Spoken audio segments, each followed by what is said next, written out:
Kia ora tātou and shalom, everybody. This is a somewhat daunting presentation, I've got to say, particularly as many of you will have direct experiences of contemporary anti-Semitism. And so I'm, with some trepidation, I'm going to try and summarize my own view. I do want to thank Tom and Irene for arranging this.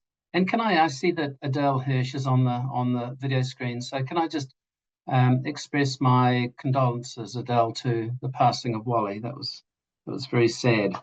Thank you for that. Can I begin by stating the obvious? In terms of the trajectory of anti-Semitism, my view is that we've entered a very intense and complicated phase. And I've found the last 2 to 3 years, as somebody who has an interest in the area, extremely challenging, both in a personal sense, but in terms of trying to understand what's happening and trying to understand the impact.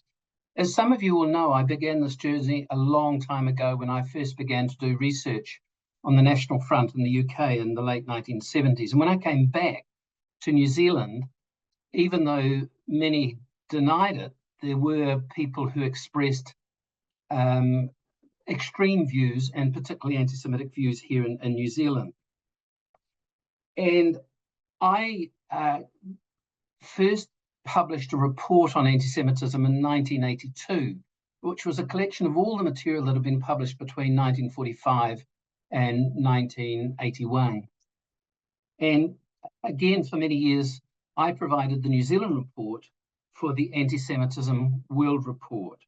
And despite all of that, and my engagement in looking at how anti-Semitism has evolved in New Zealand, I have just found the last few years extraordinarily difficult. And we've seen the rise of anti-Semitism. That's what I want to talk about today, both globally and locally. I want to make the point that I'm focused on anti-Semitism, but I would acknowledge that other forms of racism, xenophobia, exclusion of people, hatred directed towards people has also occurred. So we've seen the rise of Islamophobia. And as I've just indicated, my background is very much on looking at the extreme right. And I want to acknowledge that we've also seen the rise of the extreme left in anti-Semitism. So all of this provides a very complicated terrain. And let me try and map the terrain as I see it for you. So I'm going to continue and we'll possibly catch up. So my first slide is really the definition that the International Holocaust Remembrance Alliance are using. And so I think that's my starting point in terms of both the definition of anti-Semitism, but also the examples used. Now, I'm aware that this is not universally accepted and there are some issues around it, but just as a starting point, I will use that.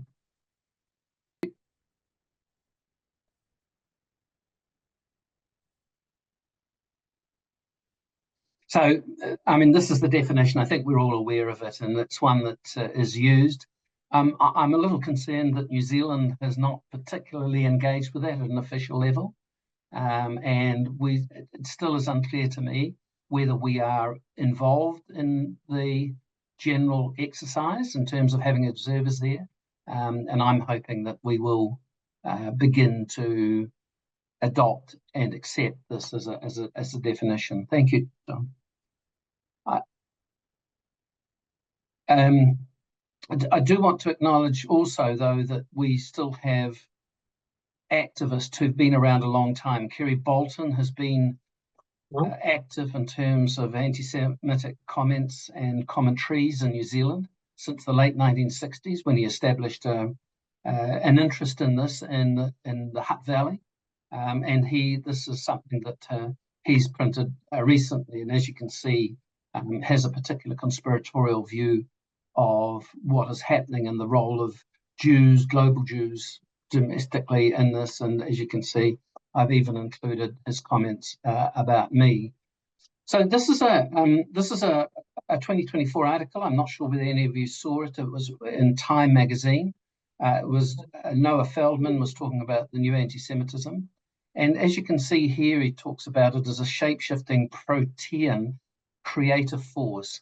What I took from what Noah Feldman had to say was that we have very long established images and arguments that have been part of an anti-Semitic tradition for a long time, but that they are adapting to the new environment. And so I'm going to date the new anti-Semitism from a couple of periods. One is really from the turn of the century, and particularly the rise of identitarian movements in Europe, but also the rise of conspiratorial groups in the United States, particularly expressed through websites like QAnon. It really, when you begin to look at the online material that began to emerge, there really is a point around 2016 where we saw a significant escalation, and I'm going to come to a slide in a moment which really reinforces that. But the other issue, the other event was really COVID, and the way in which COVID accelerated and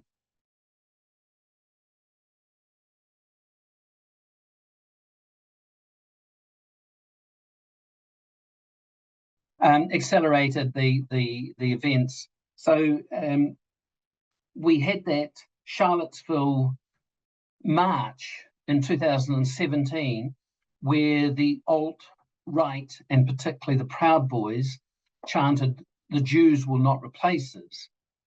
So it was alongside some other arguments about how the Western Christian world was being replaced.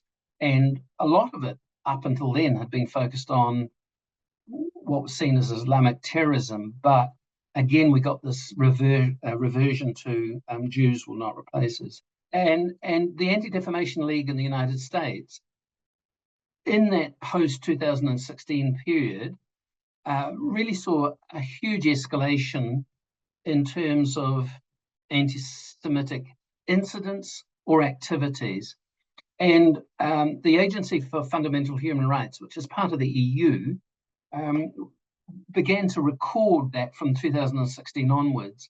And as you can see there was about 5 million politicized anti-Semitic tweets per day in terms of Twitter bombing. We got the graphic here is part of some work I'm doing or have done with corrections, in which I'm trying to sensitize them to some of the codes and symbols that are used. So anything which has triple parentheses, which is next to Soros there, indicates that the person tweeting is indicating that the organization or person referred to is Jewish. The 14 words is the David Lane sentence, which was a 14-word sentence about securing the future of the world for white children. And the others are fairly obvious. Thank you. And thank you. So my argument is that we're entering a rather different political terrain. We're seeing the revival of, in Eastern Europe and Northern and Eastern Europe, some of the traditional arguments about a global Jewry, particularly in places like Poland, Hungary, Russia. I mentioned identitarian politics, which you might or might not be aware of, but it was something that came out of Europe, and particularly countries like Austria in the first decade of the 21st century. And it was concerned with the Great Replacement. And it took its arguments from a book by Camus, which was published in 2012, about the idea that there was reverse colonization, and that what we were seeing is the white Western Christian nations being, and these were their words, swamped by migrants, particularly Muslim migrants. But behind that was the traditional arguments about the way in which the Jews were controlling this. And so we got these very explicit anti-multiculturalism, anti-immigrant and anti-immigrants arguments, and this idea that a great replacement was part of a Jewish campaign for world domination. And this is a graphic which has come from a recent report from the UNDP, Development Agency, which looked at the rise of politics of both the left and right. And as you can see, what we've got is a very significant rise of anti-elite arguments beginning to emerge. And so part of that, it's not the only part, but part of that is that Jews are responsible for some of the things that are beginning to emerge in terms of developments, economic developments, but also social developments, and that idea of the great replacement. But I think that one of the game changers has been the way in which the online options have completely changed both how we think and engage on these sort of issues, but the opportunity for one-to-many to be broadcast views which are very non-mainstream. And what concerns me is the way in which some of these views have become normalized in terms of online, but also non-online views around the world. And we get this amplification of very aggressive, very angry voices. And of course, the issue that concerns all of us is the way in which this then radicalizes people in terms of their engagement in these views online, and then what happens in terms of a real world outcome. And of course, in 2019, we saw the impacts of that, and it's horrific that New Zealand should now be part of an international network of people who see killing people, whether it's in a synagogue, whether it's in a shopping centre, whether it's at a mosque, as acceptable. And that online vitriol really began to kick in terms of the COVID period, when we saw misinformation and disinformation beginning to emerge. And we've got a number of agencies, and I'll come to those in a moment, who've beginning to monitor that. And you can see here some of the screenshots that I've taken around both the agencies, in this case, the Classifications Office, which you might remember is the office that looks at material and classifies it, but also some media stories that began to emerge. And the one on the right there is, of course, the one concerning the occupation of Parliament.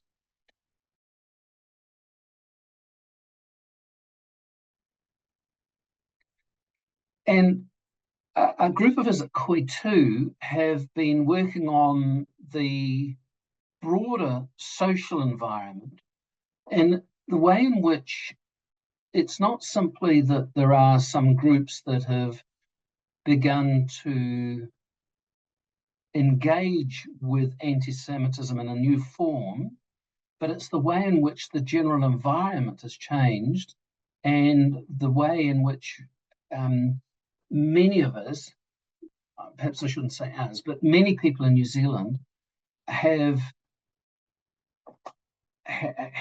seen leaders, political leaders, but also experts of various sorts, that there seemed to be a moment during COVID where that switch around trust was dialed down significantly. Earlier on in the COVID pandemic, a group of us, and you can see them there with Peter Glackman, myself, looked at the degree of compliance and social engagement and social cohesion. And for the first stages of COVID, it was actually very high, and we used data from Google Maps. We can record what people are doing, so we could look at whether people were adhering to the public health advice or not. So in that early stage, New Zealand was one country amongst a few who really adopted a very collective approach. But by the time that we got to late 22, 23, we saw this unraveling of social cohesion in New Zealand and the way in which people were prepared to accept quite alternative and quite extreme views as part of their truth. And so, like many other countries, and I'll refer to what the international evidence is, we really began to see that unraveling of trust and social cohesion in New Zealand. There was a particular aspect that I just wanted to acknowledge, and which surprised me. I mean, the dynamics of COVID surprised me in a number of ways, but the one that really became very obvious was the way in which attacks on women, and particularly female political leaders, became very significant. And this was some research that was published in April this year, which, if you go to it, and I've left it there, and I'm hoping that the Holocaust Centre will make this available so people, if they want to follow up, can do so. But the work that has been done is just extraordinary. And I think that in the same way that I would always argue that anti-Semitism is largely invisible to many people who are not the targets of anti-Semitism. So members of the Jewish community are aware, some others might be aware, but many people will not be aware of the intensity and the hate and the vitriol that some within the community are experiencing, or many within the community experiencing. And I think that's also true. I had access, and still do have access, to what's called the digital harm log, which the Department of Internal Affairs produces, and just to see what's being said online and what I think is being said about female politicians is really very disturbing, and an indicator of how we have changed in terms of our political culture and the way in which we engage with politicians. There's something called the Edinburgh Trust Barometer, which comes out, and I've gone back to 23. It's an annual thing, so you can look at it. And what in 23, in this post-COVID world, we were seeing, there are 40 countries that are looked at in terms of issues like social fabric, social cohesion, trust. And what we began to see, and this is the global picture, is that 65% of people said the lack of civility and mutual respect is the worst I've ever seen it, and that the social fabric that once held our country together has grown too weak to serve as a foundation for unity and common purpose. So we're seeing approximately 2/3 of people in these countries beginning to see a fracturing in terms of our environment, our social environment, and the way in which we come together politically and to talk about things of common interest. Now, there is some New Zealand material. I'm going to use the Ipsos survey, which came out in April 2024, and Mark Dowder provided a really good commentary on this. There is, of course, the more recent material that has come out from the Helen Clark Foundation. But what was really disturbing was to see the way in which New Zealand compared to the rest of the world. And so what we have is the country. So what the people undertaking the survey were responding to was New Zealand society is broken. And you can see there, the dark blue is New Zealand, 58%, which is tracking alongside the global average, which is 57%. New Zealand is in decline, 60% versus 58%. And what I did was I looked at who was likely to express these views. Māori were the highest, low income, unemployed, those who live rurally, and those aged 50 to 64 years. But what this underpinned was a fracturing of the way in which we obtained our information, the way in which we viewed our core institutions in society. And for me, this is a background or a context in which we then begin to get groups who in the past might not have been aware of arguments about world or local Jewry, now beginning to access those arguments because they weren't accessing material from the mainstream media. They weren't prepared to take at face value people who we would normally have expected advice from as experts. And so we're getting this social pessimism and a decline in trust, which is deeply worrying. And the question that I think we're interested in at COI too is then how do you rebuild that trust? What does social cohesion or social resilience look like in this new environment? So that was number 3. It's really a context, but it backgrounds a lot of what we're seeing in terms of online activity, and in particular, the willingness to accept anti-Semitic arguments about the local Jewry or what is broadly described as global Jewry.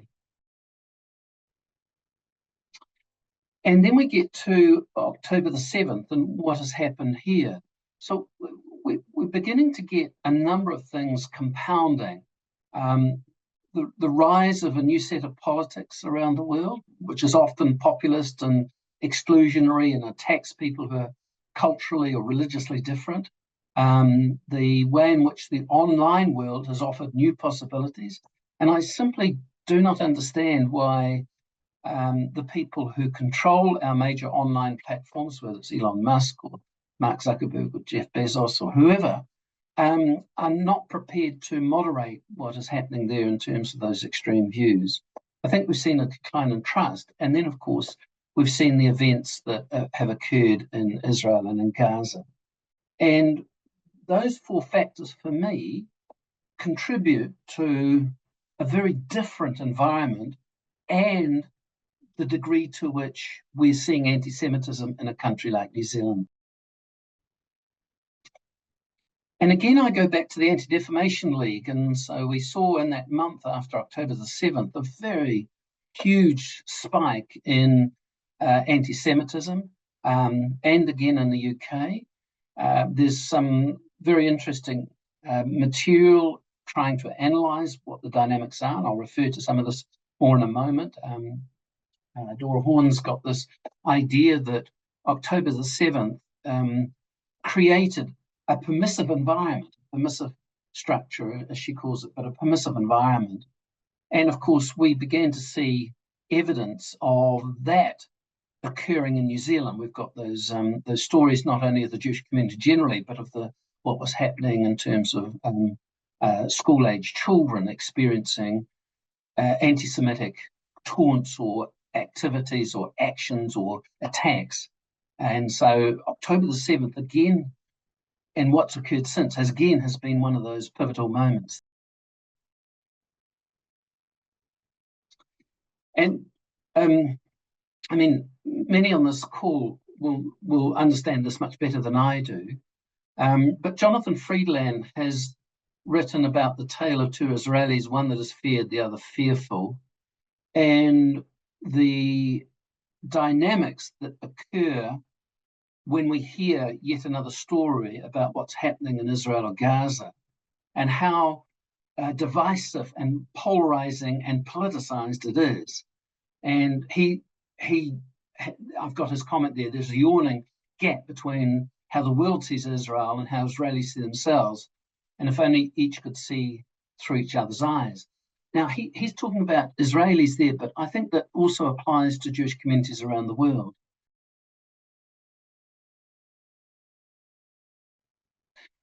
And again, I'm using overseas material, but again, I think it probably applies here.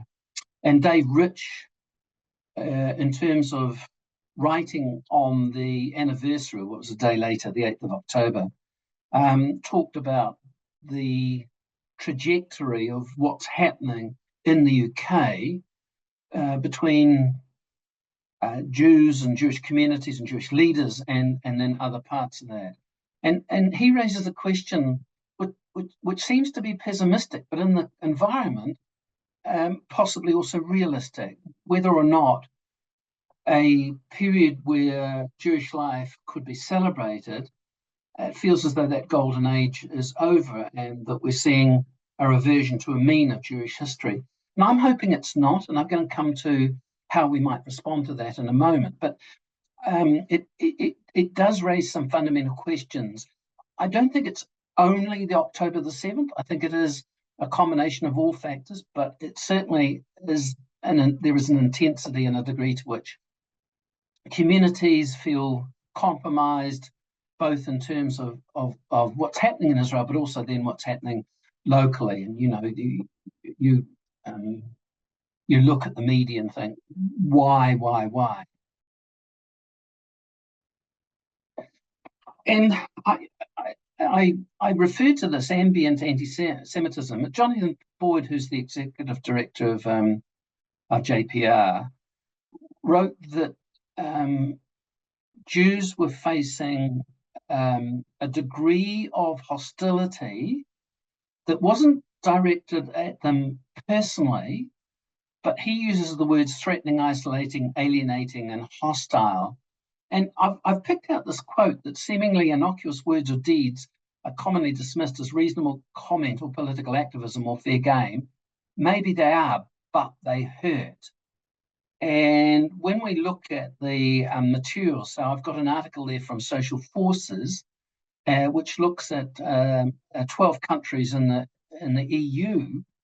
The evidence is quite clear that the level of community respect and, of course, the degree of anti-Semitism has significantly increased since October the 7th. I'm not sure whether many people were aware, but there was at the London Centre for the Study of Contemporary Anti-Semitism, there was a conference in March and April. I didn't go. I'd love to have gone, but I didn't go. But it was quite an interesting review of all of these events and then what does contemporary anti-Semitism look like. Can I just, this is an aside, and I've looked at it online. They got 3 artists in, and that was interesting.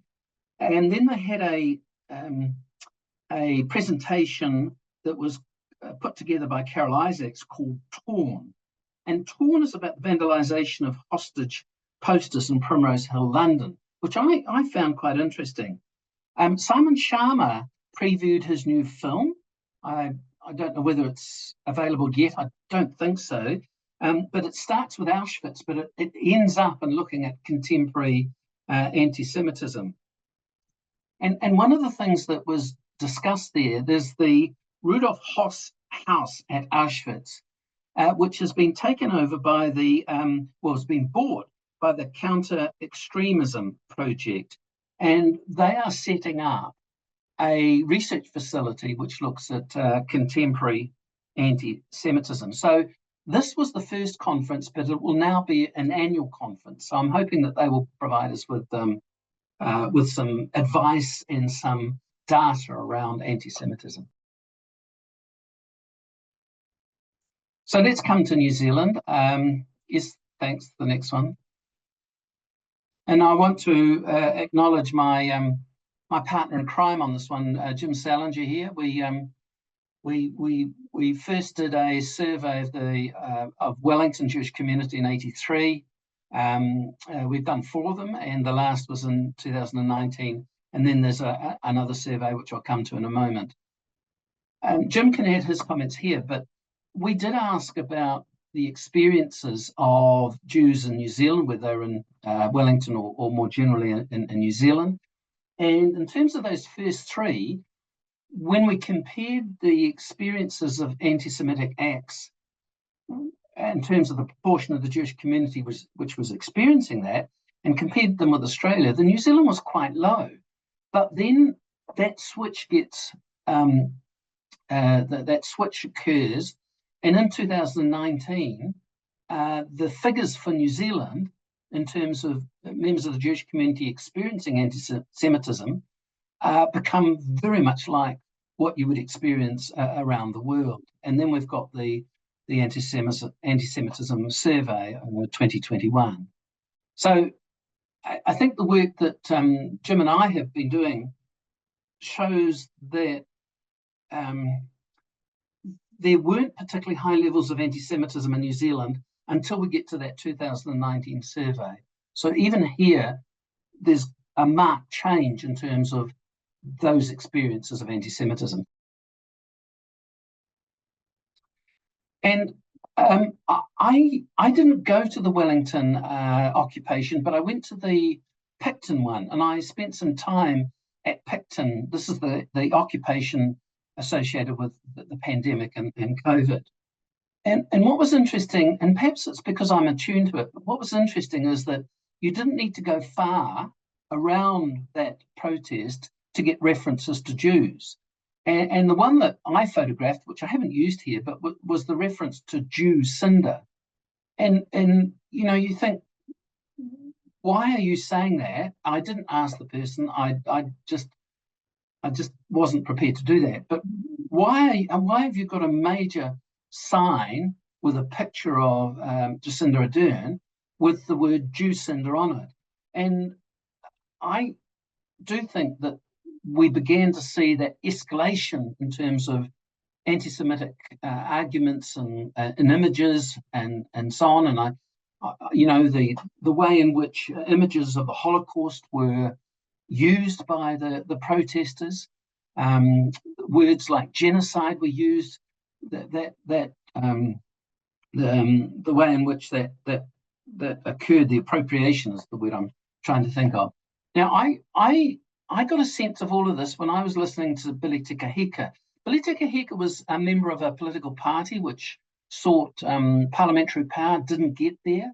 And he was an activist and became a very significant anti-vax activist. And I was listening to him in June 2020 on his podcast, and suddenly he began talking about the Rothschilds. And then he went completely into a view of the world and of COVID and what was happening in COVID in terms of what he defined as government overreach, adopted the arguments that you would find in some international websites around the role of Jewry and very clear anti-Semitic arguments.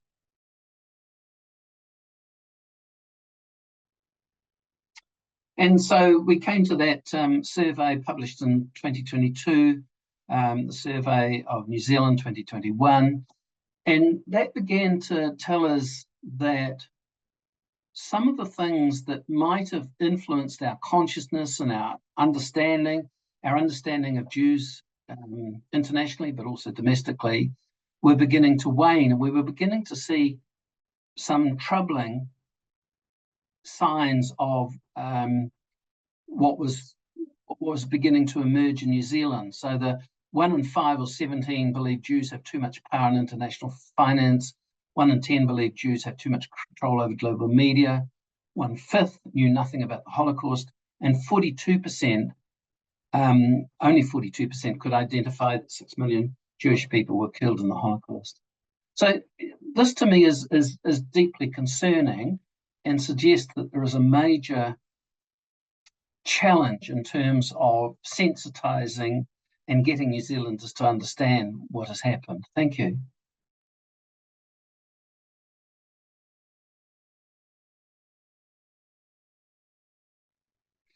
And can I just acknowledge Gail here, Gail Kieran, the online anti-Semitism pilot project.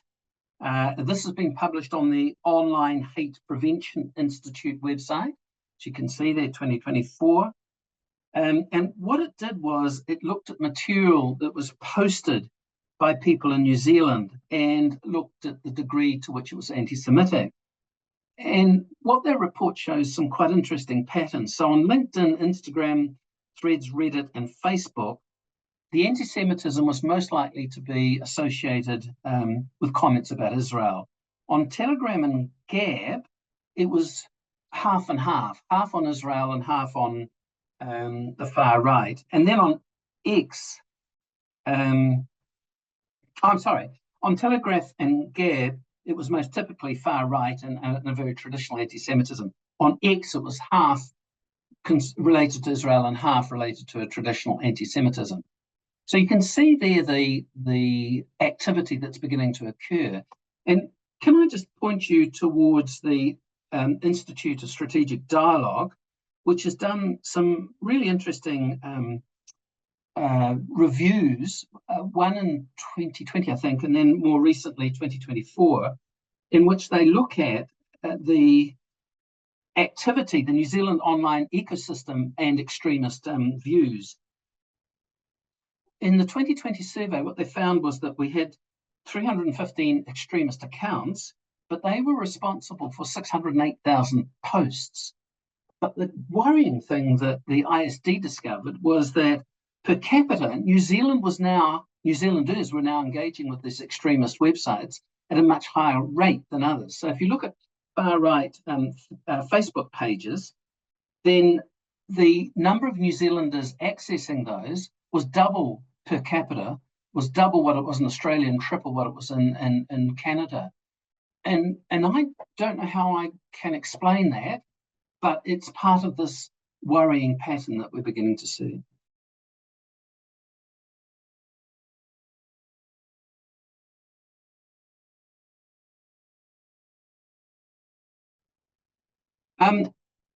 I've had something to do with these agencies, and I think some of them are doing some interesting work around mapping and identifying extremism, not necessarily anti-Semitism, although that's part of the threat landscape.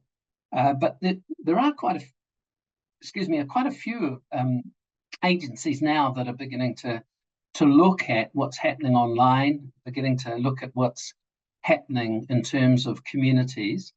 And I'm not sure whether you are aware of these and their activities. The Combined Threat Assessment Group produces a really interesting report. The graph that we've got here, these are New Zealanders accessing QAnon. So a far-right conspiratorial website that comes out of the United States. And what has surprised me is that this is 1 year, 2020, what you see there is spikes. So the first spike is really related to COVID, and people are accessing QAnon to get information around COVID and anti-vax activities. So we're beginning to see these international websites influencing it. Now,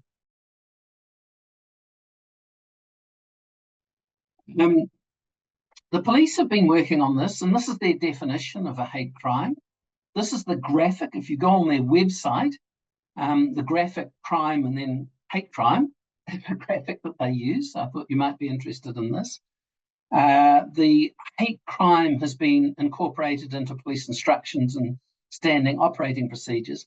And the interesting thing here is that it is based on the people that are being victimized and their perceptions. So if I am talking to somebody and they describe what they've experienced as a crime as being motivated by hate, then that's the trigger for the police to take it seriously and to define it as a hate crime.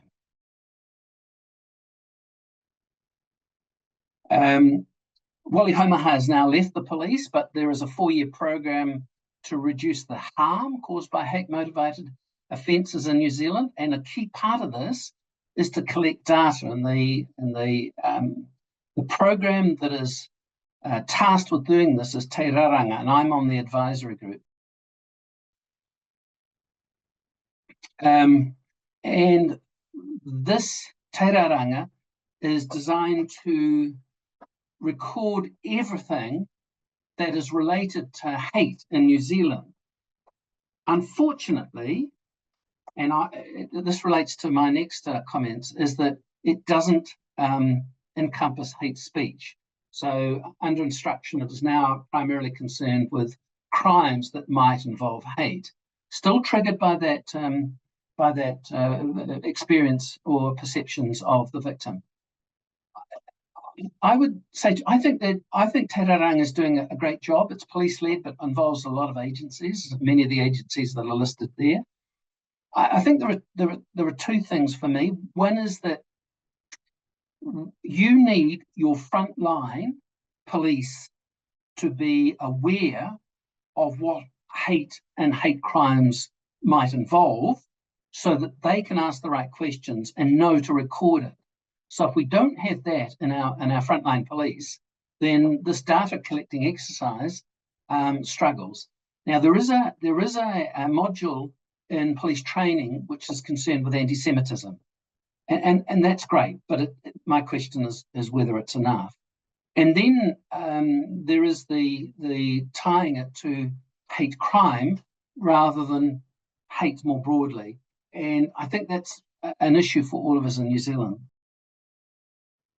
You might be aware that the Law Commission has been charged with investigating and reporting on hate crime.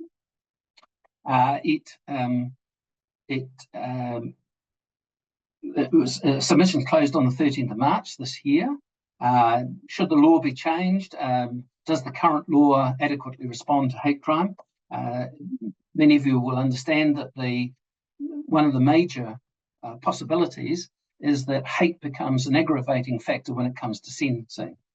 The Minister of Justice withdrew any consideration of hate speech, so that is off the table. And we've got this tension that human rights obligations, the safety of our communities, requires hate crime laws, but there is an alternative view that hate crime laws infringe human rights.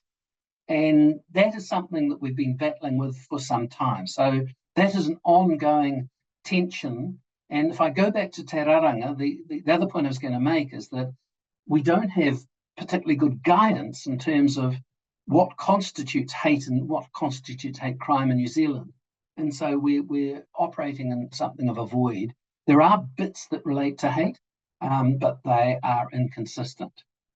Okay, let me turn to the last part of what I want to talk about today. I think as a priority, we have got to think about how we mitigate online hate. We've got an international set of platforms where it's quite obvious from the material that New Zealanders are accessing hate online and anti-Semitism online and accessing it on terms of those international platforms. But we also have community and neighbourhood platforms where people in your neighbourhood who are responding to whatever online are beginning to express anti-Semitism. So how should we respond to this? How do we support those who are targeted? How do we educate those who enforce and ensure safety, so the police and others?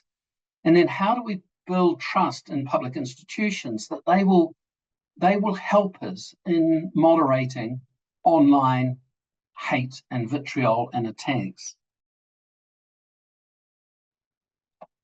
And again, the 2024 report from the International Strategic Dialogue, which was about New Zealand, so you can see their positive online interventions playbook. And Maru Comerford was one of the key people that provided the commentaries here, not the only one, but he's one of those. And he wants to focus on digital citizenship. So what can we do to help? And he talks about how can we inoculate people, by which he means how do we build resistance to online misin or disinformation? How do we refute what he calls correct and counter? How do we discredit messages or messages? He suggests that we could use things like the bad news game, which is a gameplay in which people are asked to create fake news websites and then to create fake news as a way of sensitizing people. He suggests that we might like to look at Ik Ben Hier, excuse my German pronunciation, which is a European-based voluntary network of 40,000 people who work in real time to counter derogatory, aggressive, and anti-Semitic material on Facebook.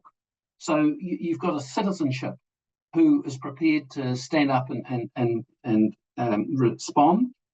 He refers to a Japanese group called ISIS-Chan, and they Google bomb. And what they do, they were particularly concerned about the Islamic State. And what they do is they Google bomb, which means they take over the search results in anything related to online hate that originates with IS, and actually uses some of the techniques that some of the conspiratorial and anti-Semitic groups against them, and uses Google bombing. And then we come to education, and thank you. And, you know, I just want to acknowledge the Holocaust Centre here. I think the anti-Semitic toolkit and the various activities, I think the witness accounts, the people like Bob Narev who continue to go into our schools, and talking to Bob about it recently, and the hundreds of visits to schools that he's done. But my concern is that it's not extensive enough. And this is not a criticism of the Holocaust Centre, because, you know, there are limited resources and they do a fantastic job. But there's no mandate to embed this into our New Zealand curriculum.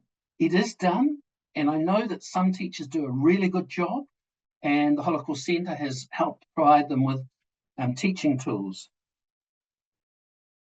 And I think that the questions that are asked by the Holocaust Centre: what is anti-Semitism? What types? How do you recognise it? Understanding the IHRA definition. And then, there's a final bit: what's anti-Zionism? And I've just included the question: when in doubt, replace the word Zionist, Israeli, Jew with any other group, and if it's stereotypical, it's anti-Semitic. This is an EU handbook in terms of the IHRA definition. So I think we've got the core elements of an educational program. But given what's happened since October the 7th, I've actually picked out some material from Belgium. So just bear with me here. But there is a project in Belgium called the Combating Discrimination Project, which goes into the schools. And what we've got here is from one of the people in that project, that teachers are completely overwhelmed in terms of where people get their information from, compounded by what's happening between Israel and Palestine. The Deputy Mayor of Brussels, who is herself Muslim, recently paid tribute to those who are responsible for teaching the Holocaust. And she said, we really need to give them the tools to teach about the Holocaust. And so I think that is a primary task. There's one other issue which I just want to acknowledge, because I was have had some experience of this, and that is the growth of anti-Semitism on campuses around the world. The material here from Hillel International is from the USA, but you can see the spike in what's happened in 23-24. And The Economist had a very interesting article about it, about how you combine free speech with policies to prevent anti-Semitism in a way that makes students safe. This has become a huge issue in the United States. Leadership is problematic. Policies are problematic. What's happening on campuses is problematic. And of course, it's spilled over to here. So as part of our educational challenge, I think it not only concerns what we might teach in our compulsory sector, but it's also in terms of our tertiary sector. So just to finish off, my final suggestions are that I'm speaking with my researcher hat on here. I'm not sure that we fully understand, but that we fully track contemporary anti-Semitism.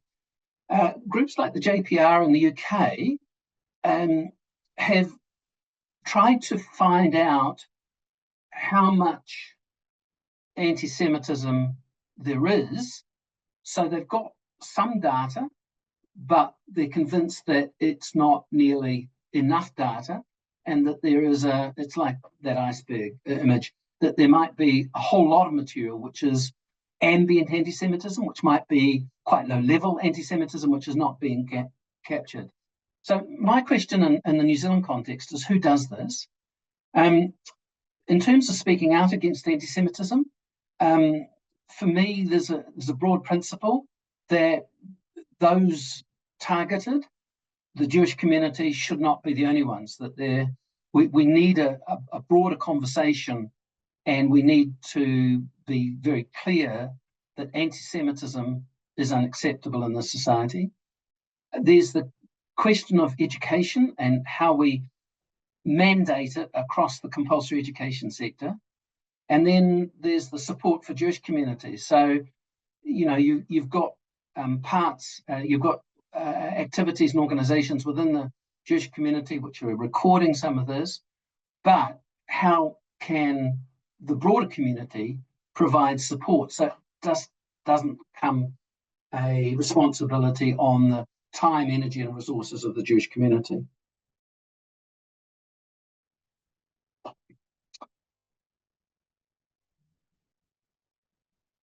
One more. Very good, thank you.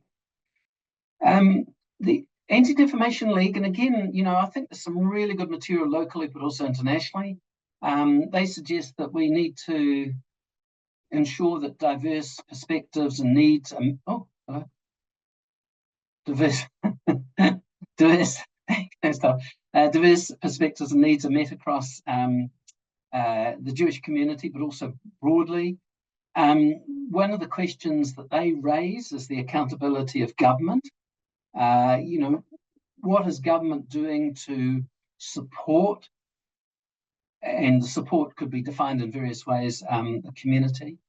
How do we build consensus? And this goes back to questions of trust and cohesion and social resilience. How do we, we're obviously seeing an increase in tensions and polarization, but how do we begin to rebuild that trust? And then how do we build legitimacy and buy-in for whatever we're going to do? Because that's one of the challenges at the moment. We are seeing very significant and negative reactions to a lot that governments do with their local and national governments, what government departments are doing. So how do we rebuild this? For me, I think organizations, communities are really key. And for me, social cohesion, having worked in government to advise government around social cohesion, I think some of the best examples of social cohesion actually come from within communities. And my last slide, I was fortunate to have Sir Karl Popper as a lecturer at Otago, one more slide, in 1973, 1972, must have been 1973, it's a long time ago now. And of course, Sir Karl spent 7 years in New Zealand, and while he was in New Zealand, he wrote one of the 10 top influential books of the 20th century, The Open Society and Its Enemies, in 1945. He left to go back to the UK after that. But the issue, and I know different people read this quote in different ways, but for me, if we extend unlimited tolerance even to those who are intolerant, if we're not prepared to defend a tolerant society against the onslaught of the intolerant, then the tolerant will be destroyed and tolerance with them.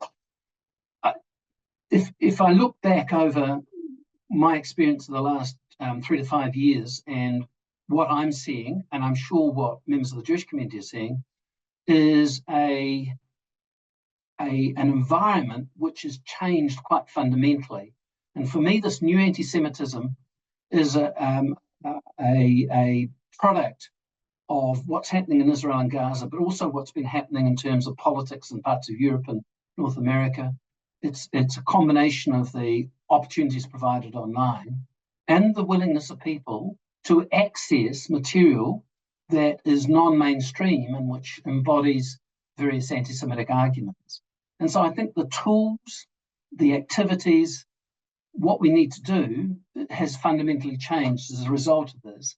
And in responding to the new anti-Semitism, I think we're going to have to develop new ways of developing a degree of trust, a degree of outreach, a degree of alliance, and new tools, for example, with what's happening online, to moderate the harm that we're seeing online that is directed at particular communities. Thank you very much indeed.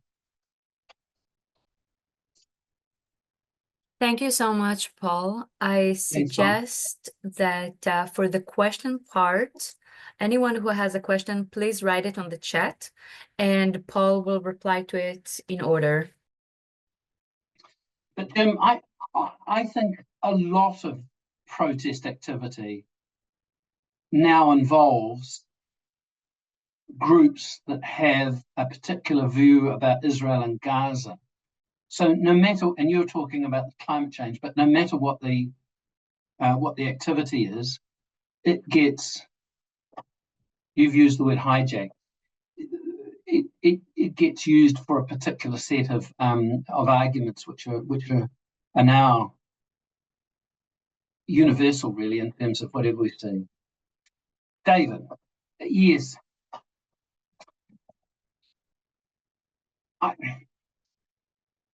One of the things that really has concerned me is the harm that is done to our community DNA by what is happening online. I think there are some good initiatives, and I would refer to initiatives like the initiative at Wakatipu High, which is about producing safe environments for our teenagers. For a period, the government was looking at hate speech in New Zealand, and I chaired that. So it involved a lot of different agencies, but it got closed down, and it got closed down by the previous Labour government, I would add, because it is so, talking about hate speech is so politically fractious. But as part of that, we decided to collect data on how various communities were experiencing hate online. And I mean, I thought I had a pretty good idea, but I didn't. And when what we saw was some members of some communities, Jewish, Muslim, trans communities, were just experiencing a level of daily harassment and hate, and of course, at the extreme, threats of violence, which I think is extraordinary. So I think one of the most significant things that we are going to have to think about is how do we preserve respect and dialogue and trust, not simply in person, but online for New Zealanders. And the difficulty there for me is that so much is now influenced by what occurs offshore, and we have so little influence over that. So I'm interested in those suggestions that were made by ISD about, you know, how do you counter things online? And I'm not technically expert enough. I'm not technically expert enough, David. There are other people on this call who are to talk about this, but we do need to talk about this. We need to talk about it as a New Zealand community, to say, how do we actually ensure that people are acting in ways that are appropriate and not harmful online? So I'm not sure I understand what granular infodemiology is. I get the too limited in scale, but we should continue that conversation. Yes, Carol. The Australians are doing some interesting stuff. So the states are doing interesting stuff. I'm an expert witness in New South Wales, and my expertise concerns some of the cases that have come before the New South Wales Supreme Court in terms of anti-Semitism. So you'll know about the firebombing of synagogues. You'll know that death threats were made to leaders of the Jewish community in New South Wales. And the premiers of New South Wales and Victoria have moved very quickly to establish new laws which are very clear in terms of their guidance around what is happening. So I'm not I think we should educate before we regulate, but regulation is part of it. But the education part is really very important. I spent 2.5 months in Europe last year. I was based at an institute in Sweden, and I actually talked to some of the local groups who are concerned with extremism, hate, and with anti-Semitism. And one of the things that struck me was these citizenship groups were actually doing a lot at the community level and in terms of the education system. And yes, they had some state funding, and of course, in Sweden, Scandinavia generally, in Sweden in particular, some of that is quite generous and much more generous than ours. But I mean, why couldn't we task the Holocaust Centre with developing a program that would go across different age groups and parts of the education system and scale it up so that we can use the material that they've already got and the experience they've got to do that? But I'm afraid I don't see that. I'm others can correct me, but I really don't see that.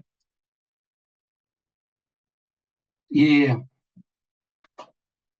So I mean, it's not only that people are expressing a point of view, it's that they express a point of view which involves denying the existence of the State of Israel.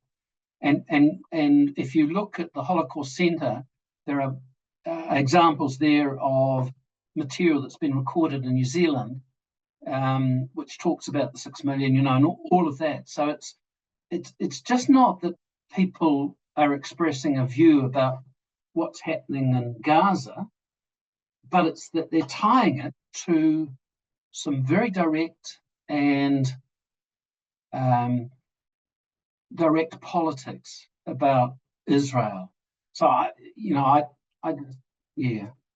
mean, license. I mean, go back to that Dora Horn article about permissiveness, because I think that really talks to that permissive environment. Lala, parliamentary parties. I'm not sure quite what to say here. I simply don't think that these issues that I've been talking about and others that I've been talking about, that I'm aware of, are a priority for our parliamentary representatives at this point, or our parliamentary parties. So I am a bit negative and despondent about whether we should expect anything from our political representatives and our parliamentary system at the moment. And one of the things that I think we do need to make sure that our parliamentary representatives understand is what level of hate is being experienced by members of communities, in this case, the Jewish community. I'm not sure that they fully understand. I think there are private conversations that have been had. I'm sure that Juliet Moses and the Jewish Council talk to parliamentary representatives from time to time. I'm just not convinced that we're seeing enough understanding and sensitivity to this. Yes, I mean the thing about Trump, I'm a bit cautious about drawing direct line causation between Trump and the rise of conspiratorial views, but there's no doubt that he's demonized migrants, and he has seen migrants as a threat to American society. I mean, the thing that I'm staggered by is his willingness to intervene into universities, and of course Harvard's now taking a court case, but his willingness to defund universities. He wanted to instill somebody there who would oversee what's being taught. And of course, the amazing thing is that they've been arresting international students and deporting them. And, it is feeling the American university system is feeling very insecure at the moment. So President Trump, I think, has quite a lot to answer for, at least. The start of the talk, we probably define your terms. Who are we talking? Philippa. Yes, I did endorse the IHRA definition of anti-Semitism. Do you think it's consistent with the freedom of expression in New Zealand? I'm not sure what you're thinking of there. Are you thinking of some of the examples that have used to say that this is anti-Semitic? And then, yeah, again, Australia, I think, is forging ahead with some of this.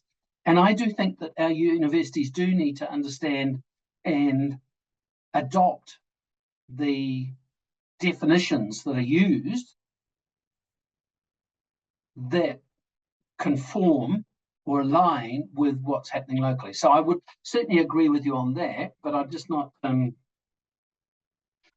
sure what you mean about the consistent with the. And I'm happy to take that offline, by the way.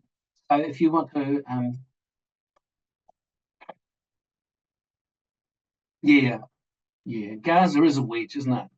But it's a wedge on Lisa. This is your comment. I mean, Gaza has now become a huge wedge, and behind that wedge, not everybody is anti-Semitic, but anti-Semitism is part of what then appears as part of that wedge.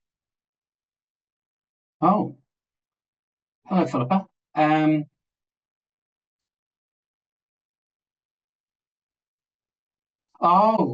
Okay. Yes. Yeah.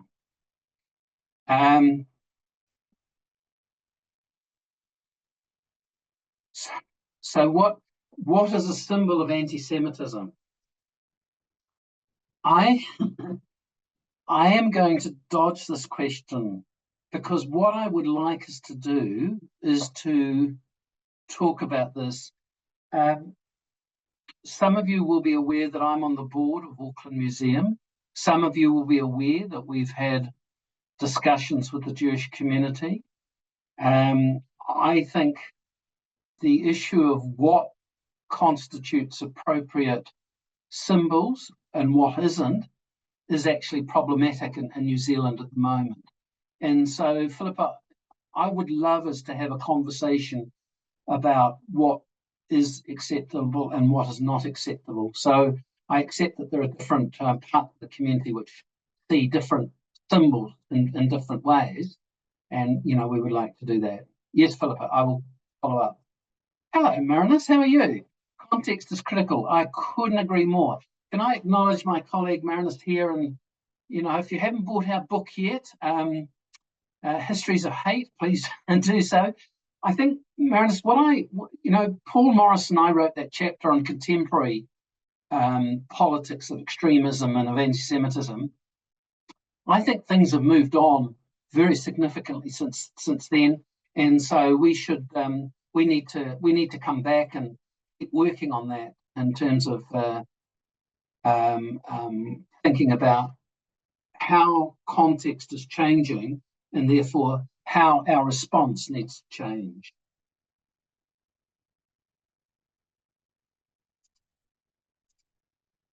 I've come to the end, Tom. I think. Oh no, hang on a minute. 2. Oh, I see. Oh, okay. Expression that might not be anti-Semitic if Westerners. Yeah. See, I just think. I mean, if you want me to talk about traditional symbols of anti-Semitism, then I can do it at a heartbeat. I'm just not so confident when it comes to how we talk about symbols of anti-Semitism at the moment. They are changing constantly, and part of that code changing is because the online moderators have got things that they see as code in which trigger something in terms of moderation, content moderation. So the symbols, the codes are constantly changing. Oh, Deb, absolutely. And Deb, can I say something? that little graphic that I showed you before, which had Soros on the triple parentheses, I also had a series of images, which were images of tattoos that extreme right-wing, white supremacist, anti-Semitic groups would have. So some of you will know that the Fourth Reich was established in Christchurch prison in the late 1990s, and then went on to commit a series of offences, including 3 murders. And for me, when I talk to corrections officers, they're very attuned to gang symbols, insignia, and tattoos when it concerns the mongrel mob, Black Power, and so on, but not so much when it comes to white supremacist groups or anti-Semitic groups. So we've got those groups, those gangs, in our prisons. So the ADL, the Anti-Defamation League, provides some of these, but of course we've got New Zealand variants of it. Oh, thank you, Ainsley. Yes, Marinus. Another book. We need another book. No, we need to work as communities and people who are interested in this area to come up, as Deb has said, with, what symbols are we looking for? What are offensive? What do we mean by that? It is a problematic area.